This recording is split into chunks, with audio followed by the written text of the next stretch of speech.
नाज़रीन, उम्मीद है आप सब खैरियत से होंगे। आज हम एक ऐसे रूहानी अमल के बारे में बात करेंगे जिसे बहुत से लोग दिलों की सेहत के लिए पढ़ते हैं। सबसे पहले ये बात ज़हन में रखें कि शिफा और फ़ायदा सिर्फ अल्लाह पाक की तरफ से होता है। कोई भी वजीफ़ा या अमल खुद से असर नहीं रखता, बल्कि अल्लाह के हुक्म से फ़ायदा देता है। अगर आपके बाल बहुत ज़्यादा झड़ रहे हैं, कमज़ोर हो चुके हैं या बढ़ने में मसला है, तो अल्लाह पाक से दुआ के साथ ये अमल करें। वजीफ़ा: एक साफ बर्तन में अपने इस्तेमाल का तेल रखें।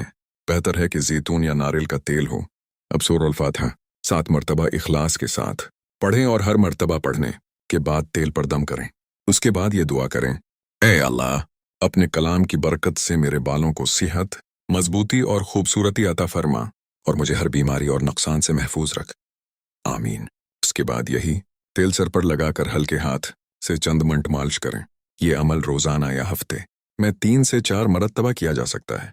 नाज़रीन, याद रखें कि बालों का झड़ना बाद औक़ाती जिस्म में विटामिन की कमी, हार्मोन्स के मसाइल या दीगर तबी वजूहात की वजह से भी होता है। इसलिए अगर मसला ज़्यादा हो तो किसी मुस्तनिद डॉक्टर से ज़रूर रुजू करें। वजीफ़ा दुआ का ज़रिया है, इलाज का मुतबादल नहीं। कुरान मजीद हमारे लिए हदायत और शफा है, इसलिए कुरान की तलावत को अपनी रोज़मर्रा ज़िंदगी का हिस्सा बनाएं। नमाज की पाबंदी करें, हलाल रिज़्क़ें खाएं और हर वक्त दुआ मांगते रहें। सबको सेहत, बरकत और खैर अता फरमाए।